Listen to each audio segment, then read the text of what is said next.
નમસ્કાર વિદ્યાર્થી મિત્રો, હું જસાણી સર. આજે આપણે આપણું ફિઝિક્સ સરળ ફિઝિક્સમાં IMP 1001 ની જે આપણી સિરીઝ ચાલુ છે, જેમાં થિયરી, જેમાં 12 સાયન્સ ફિઝિક્સ ચેપ્ટર ચોથું ગતિમાન વિદ્યુત ભાર અને ચુંબકત્વ, જેનો પાર્ટ બી, પાર્ટ એ પૂરો થઈ ગયો, જેમાં આપણે 7 ક્વેશ્ચન લીધા હતા અને વધીને 10 થી 12 મિનિટમાં આપણે રિવિઝન પૂર્ણ કર્યું હતું.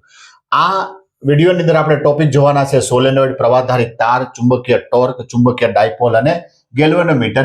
એને લગતા જે કાંઈ સૂત્ર છે, બરોબર, એમ્પિયરનો સર્ટિકલનો નિયમ છે કે બ્રડ સંકલન B.dl ન્યુ 0 સિગ્મા I, ચુંબકીય ડાયપોલની અક્ષ પરનું સૂત્ર, વિષુવરેખા પરનું સૂત્ર, વિદ્યુત પ્રવાહ ધારિત તાર માટેનું સૂત્ર, સોલેનોઇડનું સૂત્ર B બરાબર ન્યુ 0 Ni.